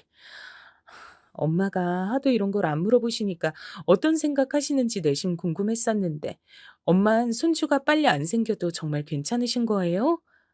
당연하지. 근데 혹시 네가 이런 문제로 네 시댁에서 눈치 보며 지낼까 봐 그게 걱정이야. 힘든 일 없지? 항상 별 문제 없고 괜찮단 소리만 하는 너니까 내가 굳이 곧대로 믿어도 될지 모르겠다. 당연히 믿으셔도 되죠. 저 진짜 괜찮아요. 저 아직 젊으니까 애기 천천히 가져도 된다고 시댁에서도 다들 그러세요. 아이고, 그렇구나. 내가 또 괜히 남몰래 마음을 졸였던 거였어. 우리 딸은 어쩜 이렇게 뭐든 알아서 잘할까. 결혼해서 이렇게 잘 지내는 거 보면 내 마음이 놓이고 흐뭇하고 그런다. 난 우리 예진이가 외롭지 않고 건강하게 잘 사는 게 가장 중요해. 눈물을 글썽이시는 엄마를 바라보며 나이가 많이 드셨단 것을 새삼 실감했습니다. 집안에 불어닥쳤던 옛날의 그 비극 이후로 정말 세월이 많이 지났구나 싶더라고요. 그럼에도 영향은 남아있어서 전 외로움도 잘 타고 정에 목이 마른 사람이었기에 은근하게 임신 생각이 간절했던 것 같아요. 세상에 제 분신을 내놓고도 싶었고 아이 소식으로 얼른 시댁 앞에서도 당당해지고 싶었고 남편하고 함께 부모가 되어가는 순간들을 맛보고 싶었습니다. 왜 이렇게 임신이 안 되는 건지 정말 시어머니의 말 맞다나 제가 건강에 이상이 있는 건 아닌지 싶던 그러던 어느 날 드디어 생명이 찾아왔어요. 결혼 2주년을 한 달 앞둔 때였습니다. 날아갈 듯이 기뻤고 축복과 칭찬만 가득 받을 거라 생각했죠. 남편하고 얼싸안고 행복해한 뒤 시댁에 가서 직접 이 소식을 알렸을 때였습니다. 한박 웃음을 지으신 시어머니께서 제 등짝을 퍽 소리나게 후려치셨어요. 너는 이렇게 할 수 있는 걸 가지고 그동안 왜 이렇게 뜸을 들였어? 진작에 속도 좀 낼 수 있으면 좀 좋아하니? 저도 그간 노력 많이 해왔고 많이 기다려왔어요. 어머님, 저라고 왜 임신을 더 일찍 하고 싶지 않았겠어요. 좋은 소리만 들을 줄 알았던 자리인데 핀잔을 듣게 되니까 제가 너무 황당하고 서러워서 그렇게 반문을 했습니다. 그랬더니 시아버지께서 저에게 이런 말씀을 던지셨어요. 말 대꾸하는 것 좀 봐라. 어디 가서 우리 집 며느리라고 착하고 성격 좋단 얘기는 죽었다 깨어나도 못하겠네. 에휴, 내 팔자야. 자기 시부모 공경할 줄 아는 며느리만 됐어도 내가 바랄 게 없는 건데 그 바람이 그렇게나 거창한 거였나? 그런데 그 말씀을 절 보면서 하진 않으시고 베란다 쪽을 쳐다보며 혼잣말 하시듯이 뱉으시더라고요. 그 행동은 저로 하여금 시아버지께 따지고 화를 내기에도 애매하게 만들었습니다. 이러지도 저러지도 못하겠더라고요. 결혼 전부터 묘하게 저한테 스트레스만 안겨주시는 시부모님을 피해 제가 하소연할 곳이 얼마나 되겠어요. 몇 없었죠. 그중 하나가 남편이었고요. 근데 남편은 자기 양친의 그런 성격을 알면서도 제가 스트레스를 받아 하는 걸 크게 이해하지 못했습니다. 이래나 저래나 뭔 상관이야. 이제 애 가졌으니까 됐잖아. 애 언제 가질 거냔 소리도 쏙 들어갔고 이제 애만 잘 낳으면 될 일인데 기뻐해야 할 순간에 인상이나 쓰고 있다니 뱃속에 우리 애가 슬퍼하겠다. 그런 문제가 아니잖아. 내가 근본적으로 아버님하고 어머님 때문에 매번 머리가 아프다니까. 근데 내가 진짜 대놓고 따질 수도 없고 이럴 땐 당신이 중간에서 역할을 좀 잘해주면 안 돼? 우리 부모님한테 따질 생각을 설마 진짜로 했단 건 아니지? 그건 아니었길 바래. 그랬다면 진짜 실망이야.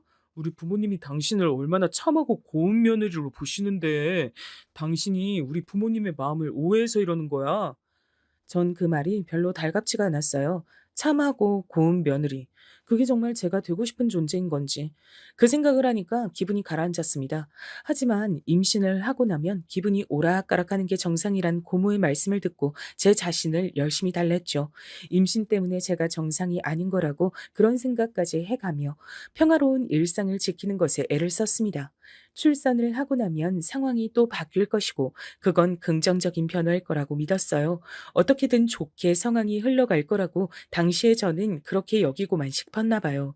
아기의 성별을 병원에서 늦게 확인이 가능했던지라 마음이 무척 초조했었는데 아들이었습니다. 엄마께선 손자든 손녀든 상관없이 너무 행복하다고 해주셨고요. 반면에 성별이 밝혀지자 시부모님께선 축제의 현장이었죠. 전 시아버지의 발언을 듣고 즉시 어이가 없어졌습니다. 조금 부족한 며느리를 들여서 내가 여태까지 아무한테도 티는 안 내고 말도 해본 적이 없지만 솔직히 기분이 항상 좋지만은 않았는데 한 방에 아들을 임신했다고 들으니까 우리 며느리가 아주 능력이 뛰어난 인물이었단 생각이 든다. 한 번도 티를 안 내셨다니 그게 무슨 소린가 싶었네요. 그간 있는 티 없는 티를 다 내고 지내셨던 분이셨으니까요. 시어머니께선 시누이 때문에 속상했던 것들이 다 제 덕분에 날아갔다고 해주셨습니다. 절 축하여 세워주시는 건 좋았지만 약간 부담스럽긴 했었어요. 그 이후로 자꾸 저를 보실 때마다 뱃속의 아이에게 말을 거셨거든요. 우리 손자가 할미를 알아보고 뱃속에서 콩콩 움직였죠요. 그랬죠요. 아구고 귀여워라. 엄마보다 할미가 좋은가 봐. 얼른 세상에 나와서 할미 품에 안겨보고 싶다고. 우리 손자라 벌써부터 그 안에서 노래 부르는 것만 같다. 근데 그 내용이 저 듣기에 썩 좋지만은 않았거든요. 남몰래 주먹을 몰래 주며 표정 관리를 하는 나날이 이어졌습니다. 가끔 남편에게 저의 이런 불만을 털어놓기도 했었는데 그럴 때마다 임신해서 예민한 거다 이런 소리만 들었었네요. 그러다 인고의 기간이 지나 제가 출산을 하게 됐어요. 근데 시어머니께서 너무나 당연한 걸 말씀하시는 표정으로 직접 산후조리를 해주겠다고 하시는 겁니다. 아니에요, 어머님. 말씀은 감사하지만 그럼 제가 편하지만은 않아서 제대로 쉴 수가 없을 것 같아요. 그럼 넌 내가 불편하단 거니? 나 좀 섭섭하구나. 딸년 하나 있는 거 그렇게 됐는데 너마저 나한테 이러면 나 영영 갓 태어난 내 손주 직접 못 돌보고 지내겠네. 내가 직접 너 봐주면서 산후조리 정성껏 해주려고 계획도 다 짜놨고 나름대로 만반의 준비 다 해놨는데 너무 당황스럽고 허무하다. 너 그렇게 안 봤는데 아주 무정한 구석이 있어? 그런 게 아니라요, 어머님. 요새는 조리원 너무 잘 돼 있다고 하잖아요. 저도 조리원에서 몸을 좀 풀고 싶어서 그래요. 조리원에서 백날 첫날 있을 거야? 아니잖아. 어쨌거나 거기서 나오게 되어 있어. 그때 내가 봐주면 되겠네. 그리고 웬만하면 조리원 그런 데서 오래 있을 생각 안 했으면 좋겠다. 그런 데는 죄다 돈 뜯어가려고 환장한 장사 속일 뿐이야. 너 설마 그런 쓸데없는 데 사치할 생각 아니지? 우리 개념 넘치는 며느리님께서 그런 잘못을 범하진 않길 바란다. 갑자기 개념 넘치는 이란 소리를 들으니까 정신이 혼미해졌어요. 사실 남편하고도 조리원 얘기 가지고 살짝 말다툼을 하기도 했었기 때문에 저도 조리원 가는 게 아주 내키진 않는 상황이었죠. 그렇다고 해서 시어머니께 산후조를 받는 것은 상상만 해도 불편했습니다. 그래서 저는 친정엄마께 도움을 받겠다고 말씀을 드렸어요. 딸된 입장에서 출산 후에 엄마를 찾는 건 당연하고 자연스러운 일이잖아요. 그러나 어머니께선 제 말을 듣자마자 기함을 하셨습니다. 몸도 성취하는 분한테 너무 그런 힘든 일을 맡기려 그러니 사돈께서 딸 챙기랴 손주 돌보랴 그러시다 남은 한쪽 팔마저 편찮아지시면 어떡해. 무리하신 바람에 다시 암이라도 걸리면 산후조리 같은 큰일은 나처럼 건강한 사람한테 맡기는 거야. 그렇게 말씀하시는데 차마 그럼에도 엄마께 산후조를 받겠다는 말이 안 나왔습니다. 그럼 제가 불효자식이 될 것만 같았어요. 그래서 별 수 없이 시어머니께 산후조를 받는 것으로 했죠. 엄마께선 제가 불편할까 봐 걱정하시는 마음 반, 제가 시댁에서 그만큼 사랑받고 지낸다며 흐뭇해하시는 마음 반이신 것 같았습니다. 아기는 무사히 낳아 제품에 안을 수 있었습니다. 출산 당시에 끔찍한 고통도 태어난 아기를 보자마자 스르르 사라지더라고요. 너무나도 행복했고 기뻤습니다. 감격으로 엄마의 모습을 보며 저도 울었죠. 하지만 그 감동은 얼마 가지 않았어요. 기대와 걱정을 하는 제 시어머니의 극성맞은 최근에 이끌려 제가 시댁에서 당분간 지내며 산후조를 받게 됐죠. 며느리를 살뜰히 챙기며 손자를 직접 돌보시겠다던 시어머니의 포부, 그것이 제대로 지켜지지 않는다는 걸 전 단 이틀 만에 깨달았답니다. 어휴, 왜 이렇게 빨래할 게 많아? 그것도 손빨래가 아니면 안 되는 것들이네. 손목 아파 죽겠는데. 아이고, 삭신이야. 저에게 눈치를 주시더라고요. 제가 어떻게든 움직여서 직접 해결을 하길 바라셨어요. 울고 보채는 아기를 달래는 것도 거의 제 몫이었고요. 전 잠을 1시간 이상 제대로 잘 수가 없었습니다. 그런 상황에서 절 또 당황시키고 힘들게 하는 일이 발생하더라고요. 그건 바로 제가 아기에게 모유를 먹일 때 벌어지는 일이었어요. 시아버지께서 방문을 벌컥 여시고 들어온 겁니다. 아버님, 이렇게 막 들어오시면 어떡해요?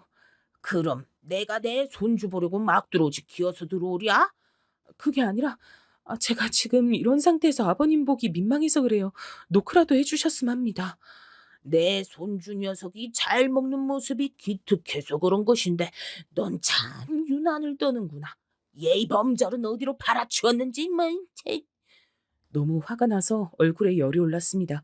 그렇지만 민망함을 수습하는 게 더 급선무라 일단은 참았어요. 그리고 다시는 설마 모유 수유를 하던 도중에 이런 일을 겪진 않겠지 싶었습니다. 방문 단속도 잘했고요. 근데 며칠 뒤 아기한테 모유를 줄 때가 돼서 제가 거실에서 방으로 들어가자마자 별 생각 없이 보채는 아기에게 모유를 줬던 겁니다. 그리고 방문이 벌컥 열렸습니다. 귀여운 내 손주 맘마 먹냐? 아버님, 제발 노크 좀 해달라고 말씀드렸잖아요. 어디서 소리를 질러? 버릇없이 이게 뭐 하는 짓이야? 너는 어른 공경도 할 줄 몰라? 그게 아니라 지킬 건 지켜주셔야죠. 뭘 지켜야 하는데? 아주 별 유난 지랄을 다 떨고 자빠졌네. 가리지 마라. 나에 대한 반항으로 간주할 테니까.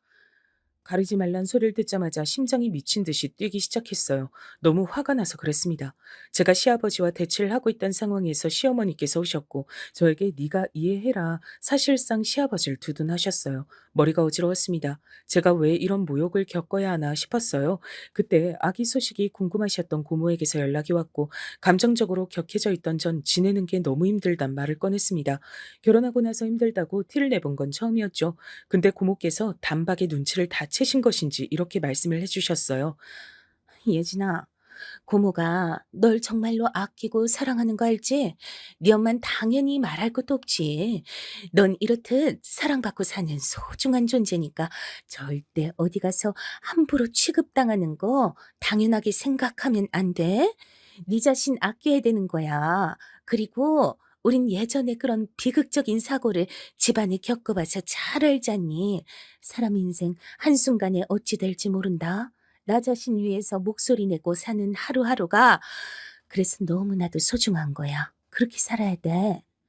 갑자기 정신이 확 들었어요. 그동안 참고 산 게 아까워서라도 계속 참아야 한다는 생각이 있었는데 그게 다 날아갔습니다. 하늘에서 저를 지켜보고 계실 조부모님, 친정 아버지 그리고 제 동생까지 제가 수모를 당하며 살길 결코 원하지 않을 거란 확실히 들었죠.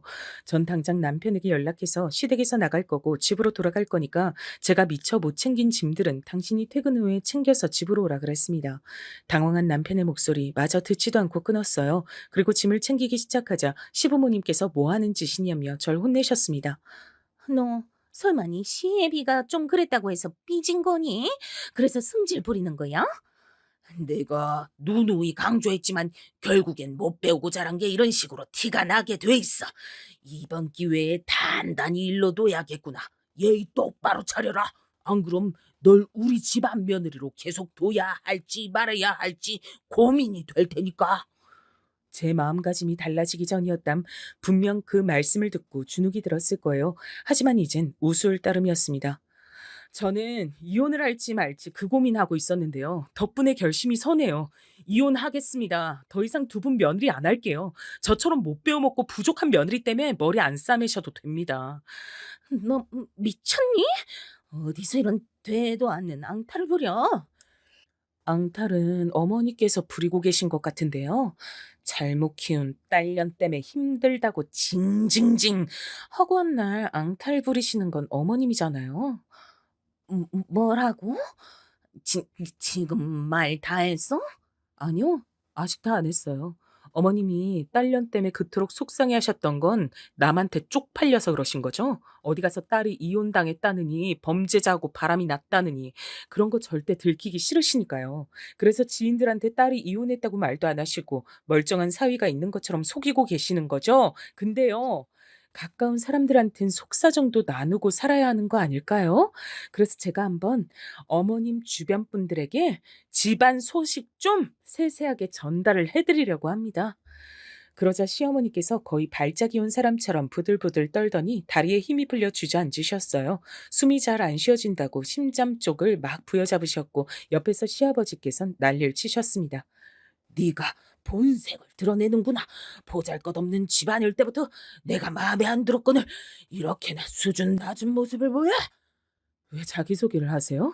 수준이 낮은 건 본인이시잖아요. 언행도 한없이 가벼우시고요. 며느리가 모유 수유를 하고 있을 때마다 일부러 방에 들어오시는 걸 보니까 그 머릿속에 대체 어떤 종류의 똥이 가득 차 있을지 가늠조차 안 됩니다. 참 대단하신 것 같아요. 아버님 같은 시아버지를 두고 싶은 여잔 세상에 아무도 없을 것 같은데요. 저니까 그나마 지금까지 멍청하게 참고 살았던 겁니다. 아버님은 40년째 이어진 고향 친구분들과의 모임에 사활을 거는 분이시죠? 거기에 고학력자 엘리트들과 교육자들이 있어서 아무 명예로운 모임이라고 무척 뿌듯해 하시잖아요.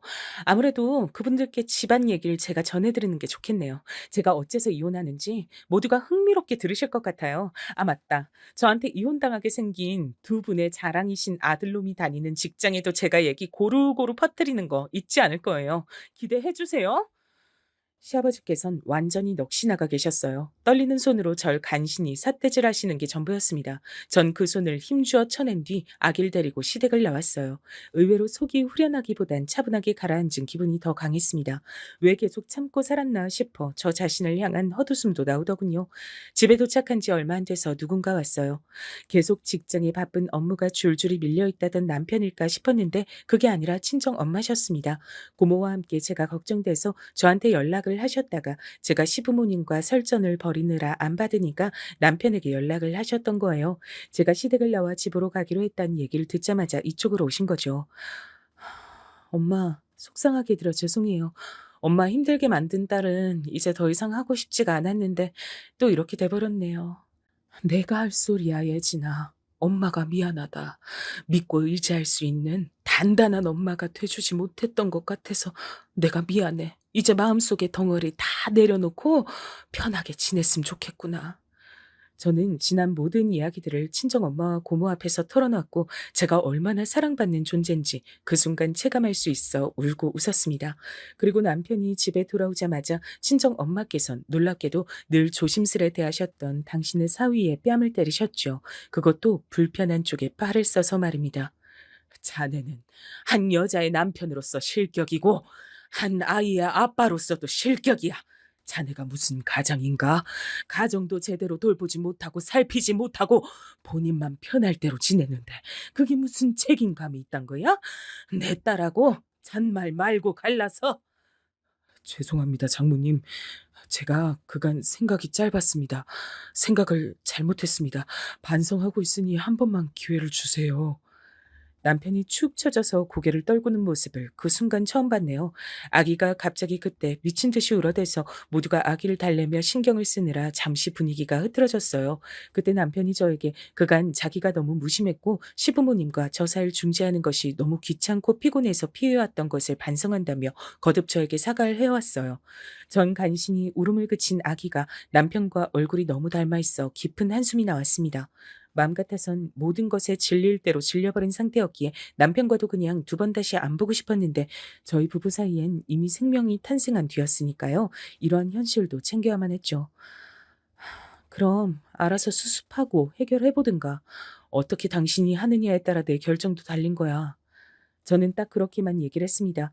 엄마와 고모 두 분 다 제가 남편에게 그런 식으로 기회를 준 건 잘한 거라고 말씀을 해주셨죠. 그래서 마음이 한결 나았네요. 제가 마음가짐이 달라진 것처럼 남편도 확 달라진 것이었는지 절 적어도 실망시키진 않았답니다.